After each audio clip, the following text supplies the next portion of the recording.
Bonjour. Comme vous le savez bien, nous célébrons aujourd'hui, par avance, la fête du 2 février, la liturgie du 2 février, la présentation de Jésus au Temple, la fête de la lumière ou des lumières.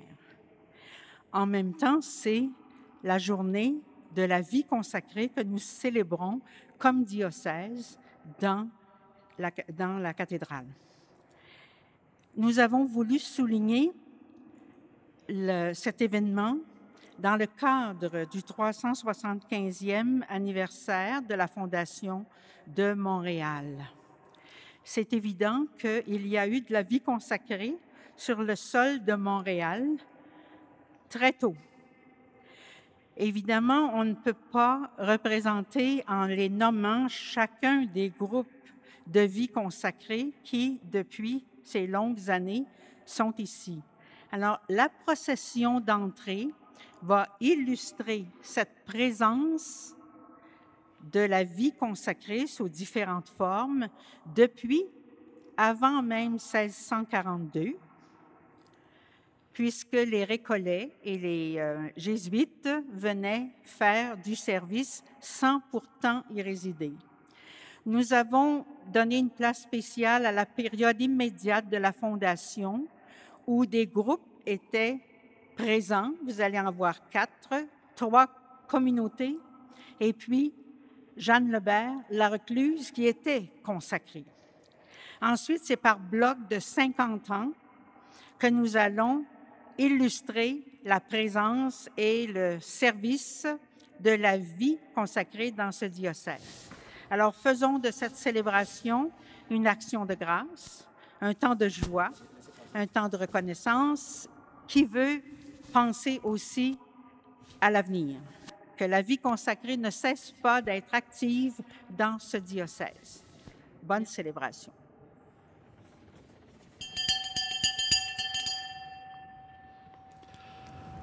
Au nom du Père et du Fils et du Saint-Esprit, Amen. La paix soit avec vous. Et avec votre esprit.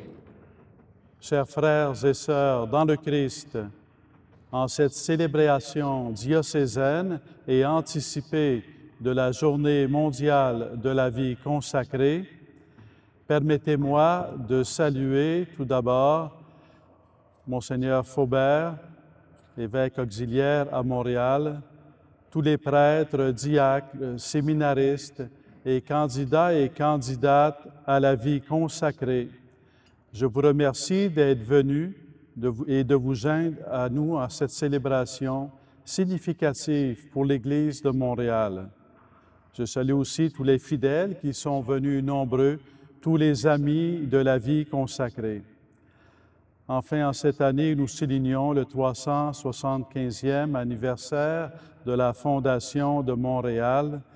Je salue de tout cœur les femmes et les hommes de vie consacrée qui proviennent de tant d'instituts et qui n'ont cessé, à travers l'histoire de cette ville et de ce diocèse, d'assurer une présence généreuse et courageuse selon le charisme particulier de leurs fondatrices ou fondateurs respectifs.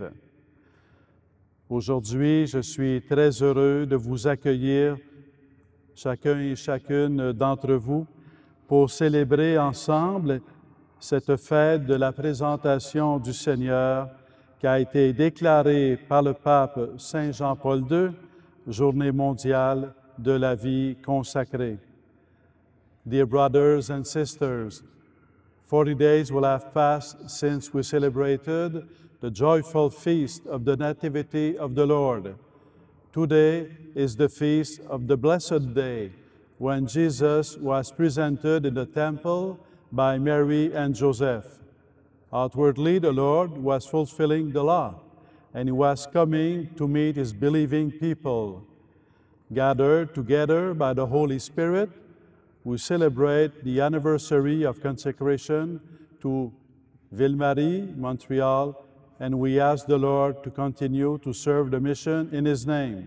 Dieu qui est la source et l'origine de toute lumière, toi qui as montré au vieillard Siméon la lumière qui éclaire les nations, nous te supplions humblement que ta bénédiction sanctifie ces cierges, exauce la prière de ton peuple qui s'est ici rassemblé pour les recevoir et les porter à la louange de ton nom, qu'en avançant au droit chemin, nous parvenions à la lumière qui ne s'éteint jamais, par Jésus le Christ, notre Seigneur. Amen.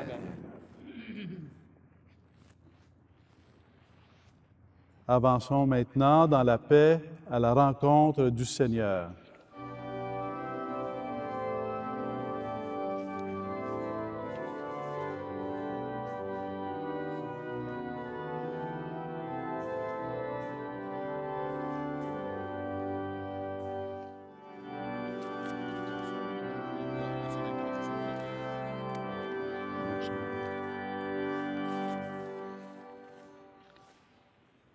Vous avez reçu à l'entrée, dans un des livrets, la liste de communautés religieuses, mouvements, instituts de vie consacrés qui sont présents dans le diocèse de Montréal depuis l'origine avec Ville-Marie et même avant, depuis 1615, lorsque les Récollets ont célébré la première messe à Montréal. Une liste. Si jamais votre nom n'est pas là, vous appelez à l'archevêché, puis on va compléter la liste. Il y en a 123 qui sont inscrits. C'est comme un privilège, c'est unique que dans un diocèse, il y ait 123 communautés religieuses, mouvements, instituts laïques qui soient présents depuis la fondation jusqu'à aujourd'hui à travers l'histoire. Et nous pouvons rendre grâce à Dieu alors que nous célébrons le 375e, pour une présence de la vie consacrée à Montréal qui ne s'est jamais démentie, qui n'a jamais cessé et qui est encore présente, très présente aujourd'hui. Alors le diocèse vous dit merci et en même temps a besoin de vous. Et nous pouvons offrir cette messe afin que nous puissions demander à l'Esprit Saint qu'il nous conduise dans un esprit de collaboration, de coopération, de partage, d'harmonie, et pour qu'ensemble, on peut être au service de son dessein d'amour et de salut.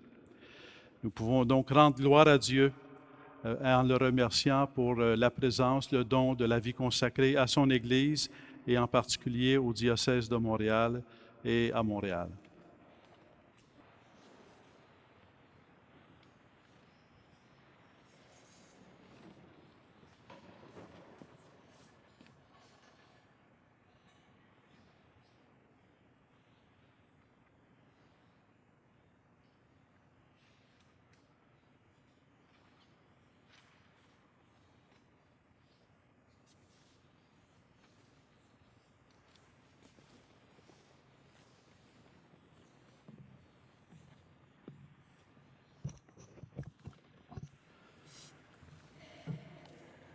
Chers frères et sœurs dans le Christ,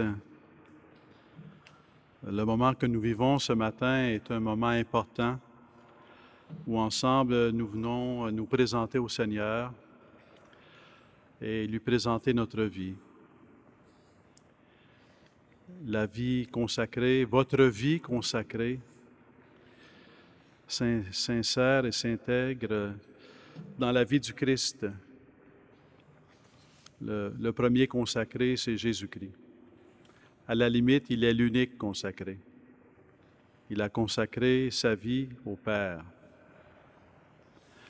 Lorsque l'on parle de religion, ce qu'il y a au cœur de religion, et on peut même parler, entre guillemets, de d'autres religions que la foi chrétienne, ce qui est au cœur du fait religieux, c'est l'offrande à Dieu, offrir à Dieu.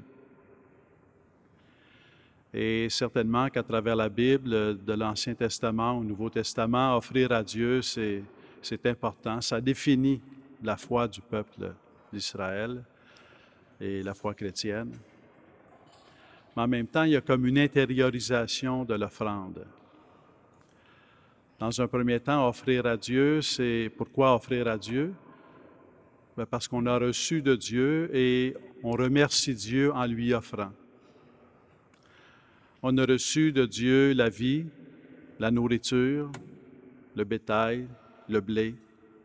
Alors on remercie Dieu en lui offrant un bétail, en lui offrant du blé. On offre à Dieu pour le remercier. Mais les prophètes, à travers tout le parcours de l'Ancien Testament, invitent le peuple d'Israël à intérioriser cette offrande, afin que l'offrande ne soit pas seulement l'offrande d'un élément extérieur qui joue un rôle, mais qui n'est pas là pour lui-même. Il est là pour exprimer l'offrande intérieure. Et dans ce sens-là, il y a comme une intériorisation de l'offrande à travers tout l'Ancien Testament. Et cette intériorisation s'accomplit en Jésus-Christ, où Jésus-Christ n'a plus rien d'extérieur à offrir, il n'a que sa vie, et il offre sa vie. Il offre sa volonté, me voici, ô Dieu, pour faire ta volonté. Il est consacré au Père, il est consacré à la volonté du Père, et il offre sa vie, entre tes mains, je remets mon esprit. Et Jésus-Christ offre sa volonté au Père et il offre toute sa vie au Père, corps et âme, dans cette humanité qu'il a assumée. Et quelque part, Jésus-Christ, en marchant avec nous, en venant dans le monde, et en marchant dans le monde et en se donnant jusqu'à la croix et la résurrection, exprime ce qu'il fait éternellement. Éternellement, le Fils se donne au Père. C'est ce qu'il fait éternellement. Et lorsqu'il vient dans le monde et qu'il nous invite qu'il nous appelle à nous unir à lui, c'est pour nous faire entrer dans l'offrande qu'il fait de lui-même au Père. Le Fils ne donne pas quelque chose au Père, il se donne au Père. Et il vient dans le monde et il nous appelle à nous unir à lui pour participer à son offrande, à l'offrande qu'il fait de sa vie au Père. Toute vie d'offrande à Dieu est une vie trinitaire, où on s'offre au Père par le Fils dans l'Esprit. Et c'est une vie trinitaire où Dieu est comme devant nous, parce qu'on s'offre à lui, mais il est aussi en nous, parce que sans lui, on ne peut pas s'offrir à lui. On a besoin de Dieu pour faire de notre vie une offrande à Dieu. Dieu seul conduit à Dieu. Et Jésus-Christ vient dans notre monde, dans notre histoire, dans notre vie personnelle, dans notre cœur, dans notre âme, dans notre esprit, dans notre chair, afin que de l'intérieur nous transformer pour nous rendre capables de faire de notre vie une offrande au Père par le Christ, dans l'Esprit. C'est la profondeur de la vie consacrée, c'est la profondeur de votre vie. Le seul fait, avant même de faire quoi que ce soit, avant même de faire quelque action que ce soit dans le monde, dans l'Église, le seul fait de se donner à Dieu comme vous le faites, ou comme vous y aspirez pour les candidats ou candidates à la vie consacrée qui sont ici, le seul fait de se donner à Dieu, c'est déjà tout faire. C'est déjà tout faire. Tout le reste va venir par surcroît. Le seul fait que votre vie soit sous l'angle, sous l'horizon, sous la vision, de vous donner totalement à Jésus-Christ en réponse au don de son amour pour nous, c'est le cœur. C'est le cœur de tout. Et c'est le cœur qui est appelé à demeurer toujours. Ça sera parfois à travers des actions, des engagements dans la solidarité avec les pauvres, dans l'éducation, dans les soins de santé, comme si souvent il y a eu dans l'histoire et comme il y a aujourd'hui, de façon inégale dans différentes parties du monde. Ce sera à travers la maladie, où notre maladie même peut être offerte au Seigneur, parce que vous êtes dans votre personne offerte au Seigneur. Et c'est comme le cœur de votre offrande. Et le monde a besoin de votre offrande. Le monde a besoin de votre action. Et le Seigneur vous envoie aussi, d'une façon ou l'autre, dans différents services, dans l'Église et dans le monde. Mais le monde a, dans un premier temps, besoin, premièrement, de votre consécration, du fait même que votre vie soit consacrée à Dieu, dans les vœux, pauvreté, obéissance, chasteté. Le monde La vie chrétienne est toujours à la fois personnelle et communautaire. Elle est jamais seulement personnelle, elle est jamais seulement communautaire. Chaque personne est unique aux yeux de Dieu et a un poids éternel de valeur aux yeux de Dieu. Mais en même temps, on est appelé, tout être humain est appelé à découvrir cet appel. Tout être humain est appelé à découvrir ce don de Dieu. Tout être humain est appelé à découvrir cet appel à se donner à Dieu. Le fait même que votre vie soit une vie consacrée à Dieu devient pour le monde dans lequel on vit un signe visible de l'invisible, un signe visible que nous sommes tous appelés à nous donner à Dieu, parce que nous sommes tous appelés à recevoir l'amour de Dieu et à répondre à son amour en nous donnant à Dieu. Au sens strict, la vie consacrée, c'est la vie dans les vœux. Mais en même temps, être baptisé, c'est déjà être consacré au Seigneur. De mettre Dieu en premier dans sa vie, c'est déjà être consacré au Seigneur. Par votre vie consacrée, c'est Dieu seul. Dieu seul. Ce n'est pas seulement Dieu premier, c'est Dieu seul. Et le reste vient par surcroît. L'engagement, le rayonnement, le témoignage. Et le diocèse de Montréal, Ville-Marie, Montréal, est une terre bénite parce que cette histoire, elle est inséparable de l'histoire de la vie consacrée ici. Inséparable. Ça a commencé avec la vie consacrée, ça a continué avec la vie consacrée, et c'est une vision d'espérance, mais ça va continuer avec la vie consacrée. Ça va continuer avec la vie consacrée. Il peut y avoir bien des raisons de s'inquiéter de la foi ou de l'avenir de la foi ou de l'avenir de la vie consacrée. Et c'est un peu comme une fragilité humaine, si on veut. Pour aller de l'avant, on essaie beaucoup de prévoir l'avenir. Et on sait en même temps que c'est jamais ce qu'on a prévu qui se réalise. C'est le paradoxe. On ne peut pas vivre sans essayer de prévoir l'avenir, mais c'est toujours d'autres choses qui arrivent. Puis on pourrait donner quelques exemples. Mais en même temps, il y a quelque chose qui est toujours présent et c'est Jésus-Christ. Jésus-Christ hier, aujourd'hui, demain. Jésus-Christ était là hier et des hommes et des femmes ont consacré leur vie au Seigneur. Jésus-Christ est ici aujourd'hui. Et aujourd'hui, des hommes et des femmes consacrent leur vie au Seigneur. Et Jésus sera là demain, jusqu'à la fin des temps. Jésus-Christ est là. Je suis avec vous tous les jours jusqu'à la fin des temps.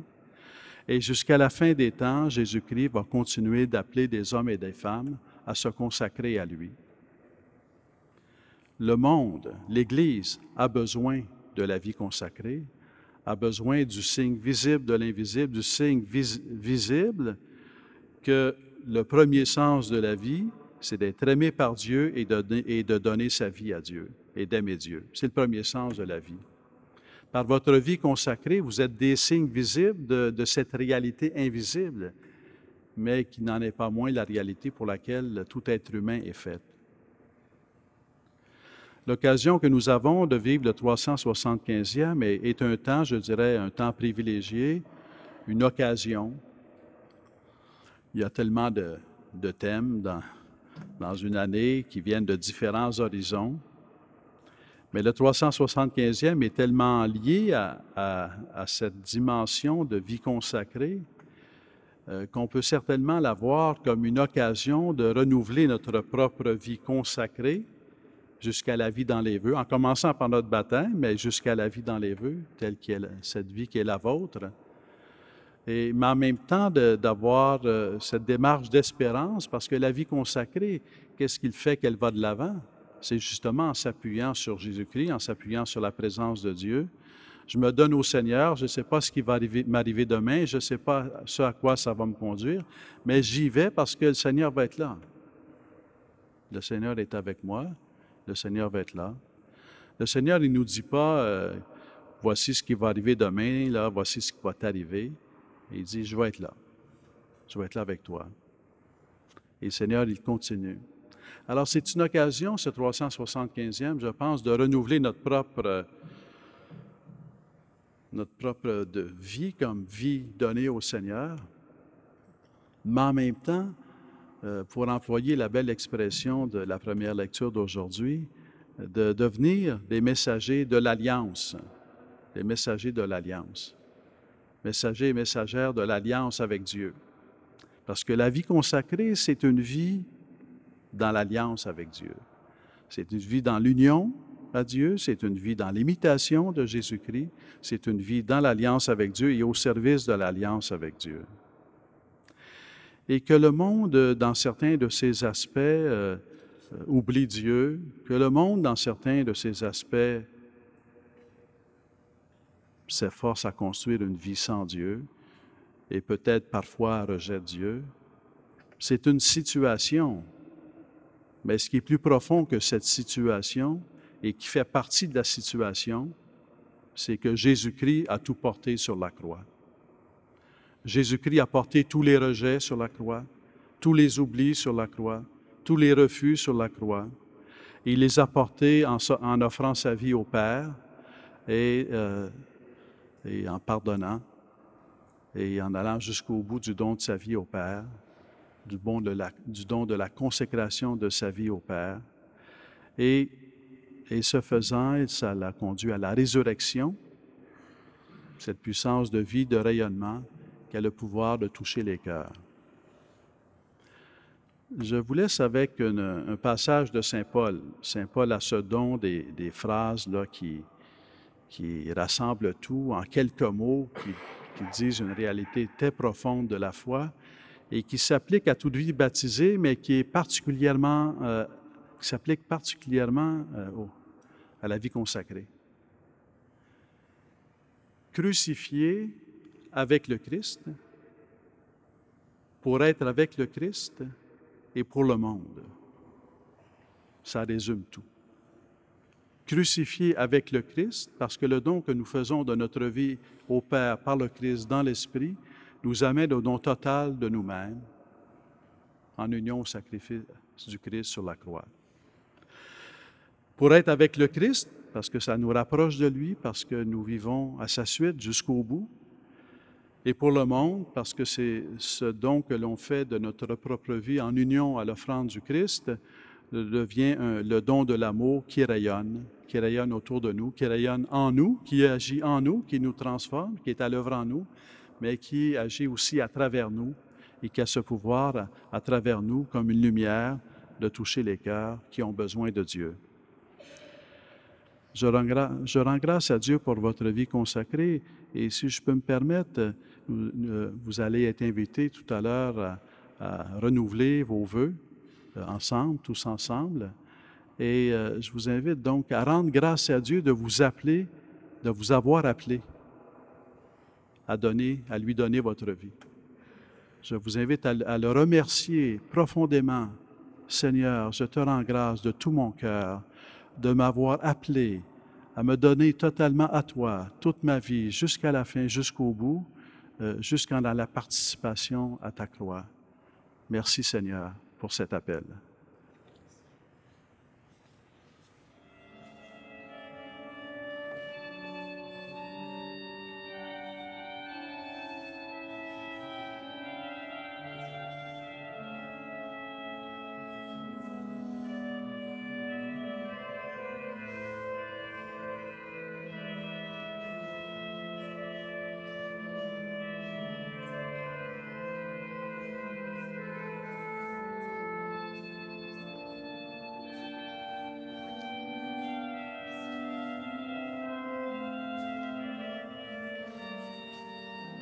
Merci beaucoup.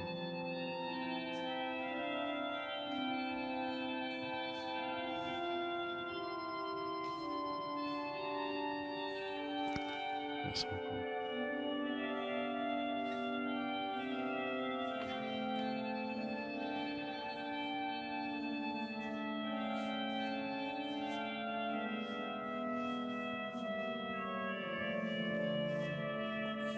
Merci beaucoup.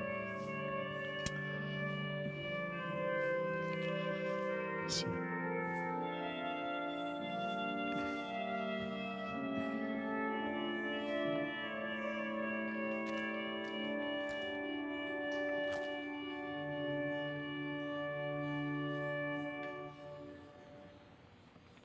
Dans la continuité de la procession des offrandes, j'invite maintenant toutes les personnes de vie consacrée à se lever. Ensemble, Trinité sainte, Père, Fils et Esprit Saint, reconnaissant ton appel à approfondir la consécration de mon baptême, en ta présence, je renouvelle librement aujourd'hui mes engagements à la vie consacrée. Seigneur Jésus, à ta suite et uni à l'offrande de ta vie, en fidélité au charisme de nos familles spirituelles respectives, nous voulons vivre la mission que tu nous confies en Église. Comblé par ton amour de Père, centré sur ta vie, ô Jésus, et soutenu par ton Esprit, puissions-nous tous et toutes être des témoins crédibles de ta bonté à travers ce que nous sommes et tout ce que nous vivons. Amen. Prions le Seigneur. Par cette communion, Seigneur, prolonge en nous l'œuvre de ta grâce, toi qui as répondu à l'espérance de Siméon. Tu n'as pas voulu qu'il meure avant d'avoir accueilli le Messie. Puissions-nous aussi obtenir la vie éternelle en allant à la rencontre du Christ, lui qui règne pour les siècles des siècles. Amen. Monseigneur Lépine, il convient tout d'abord de vous remercier de nous avoir convoqués pour cette célébration annuelle de la vie consacrée. Nous tous, de même que ceux et celles qui ont été empêchés d'y participer, nous vous en sommes très reconnaissants. Merci aussi, Monseigneur, d'avoir relevé le concept de l'offrande comme le concept clé de tout ce qui est la base de notre vie et ses fins aussi. Bien que l'année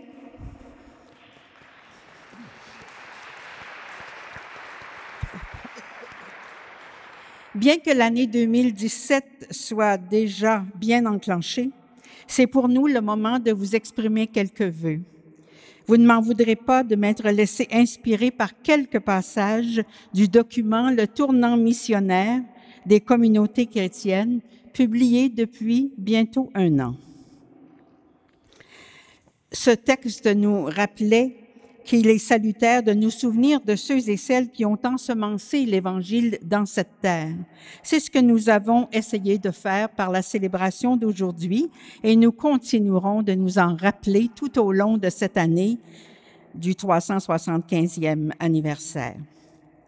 Nous avons voulu affirmer haut et clair, autant que possible, la place que nous souhaitons continuer de prendre, même si les défis d'aujourd'hui risquent parfois de nous apparaître comme immenses et démesurés.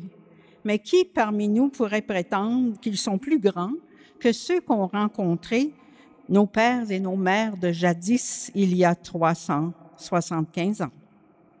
Comme membres de la vie consacrée, nous voulons donc parce que nous œuvrons et vivons dans votre diocèse, faire en sorte que nos charismes communautaires continuent de s'exercer dans la créativité et la collaboration.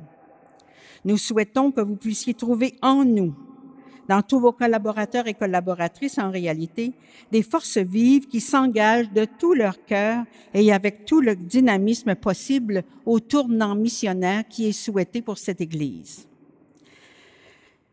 Dans le texte que j'ai cité, on lit aussi que dans le nouveau monde que nous habitons aujourd'hui, nous avons à reprendre le geste de ceux qui nous ont précédés. Nous souhaitons, Monseigneur, qu'en tant que chef de file de notre Église, chef de file donc de cette conversion missionnaire proposée, vous receviez en abondance la force de l'esprit et le courage qui vous gardera dans l'espérance et qui vous dictera les pas à risquer, alliant toujours prudence et audace. Nous savons bien que la révision missionnaire des structures va passer par des transformations de nos paroisses. Nous aurions quelques souhaits à faire, je vais y aller brièvement, mais il me semble que ce sont les lieux où on dit que l'Église doit être proche du peuple. Nous aimerions vivre cela avec vous aussi. Nous savons que vous vous exercez à le faire en visitant souvent les paroisses, en étant proche des familles qui composent ces paroisses et aussi des jeunes qui y vivent. On pourrait énumérer beaucoup de gestes. Moi, j'apprends à les connaître au jour le jour et ça me fait du bien de le savoir davantage. Alors, nous souhaitons que tous ces efforts que vous faites pour la transformation des paroisses, le bien-être des familles, leur croissance aussi au sens spirituel et pour la vie des jeunes que vous aimez tant, nous souhaitons que tous vos efforts portent du fruit en abondance et que l'Esprit... Merci. Que l'Esprit vous inspire les moyens les plus adaptés afin que notre Église se caractérise de plus en plus, de toutes sortes de manières, par sa proximité avec la population. Et nous savons aussi que tout cela ne peut nous être donné que par la qualité de notre vie spirituelle en présence à l'appel de Dieu que nous avons reçu. Nous souhaitons être fidèles à notre mission, notre part de mission dans cette Église, et puisse cette année 2017 être pour vous et pour tous belle, réconfortante et riche de paix. Merci.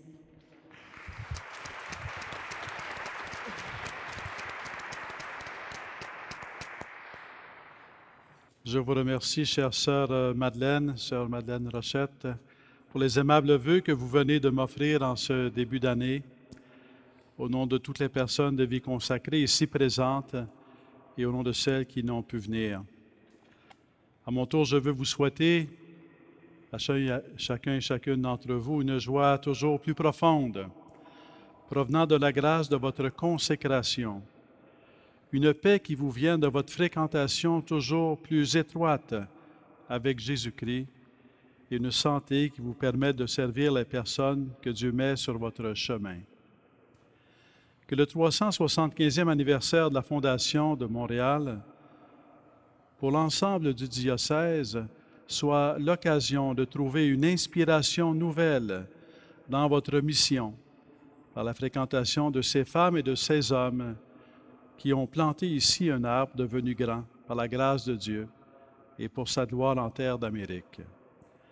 Je veux remercier sincèrement Sœur Madeleine Rochette de la Congrégation des Sœurs de Notre-Dame pour son magnifique travail à la direction de l'Office diocésain de la vie consacrée. Merci à vous et aux personnes qui ont collaboré avec vous pour la préparation et la réalisation de cette belle célébration de la Journée mondiale de la vie consacrée. I would like to express my gratitude to all of you who have come to celebrate the consecrated life in our world today. Thank you all who have organized and have come to that important diocesan celebration for the consecrated life. In the future, we will continue to work in the unity of the Church to proclaim the essential involvement of the consecrated life in the great mission that Jesus left us. Grand merci à la Schola Laudem, à notre organisme et à vous tous et toutes. Je vous invite maintenant à vous lever pour la fin de cette célébration. Le Seigneur soit avec vous. Et avec votre esprit. Après chaque invocation, je vous invite à répondre « Amen » en cette bénédiction solennelle. Dieu vous a appelé dans votre nuit pour que vous entriez dans sa lumière, qu'il bénisse en vous la foi, l'espérance et l'amour, qu'il les fasse croître et donner leurs fruits. Amen. Aujourd'hui, le Christ s'est manifesté au monde. Il est la lumière qui en dissipe les ténèbres. Marchez avec lui, plein de confiance, et que Dieu fasse de vous des lumières pour guider vos frères et sœurs sur le chemin. Amen. Et quand vous parviendrez au terme de la route, vous verrez celui qui est la lumière, qui se révèle aux nations. Amen. Que Dieu Tout-Puissant vous bénisse, le Père, le Fils et le Saint-Esprit. Amen. Allez dans la paix du Christ. Nous rendons grâce à Dieu. Magnifiquez le Seigneur, tout mon cœur, tout mon chant et chante, magnifie le Seigneur. Magnifiquez le Seigneur, tout mon cœur pour chanter le Dieu de mon salut. Son regard s'est posé sur son humble servante. Toutes les générations découvriront ma joie. Magnifique est le Seigneur.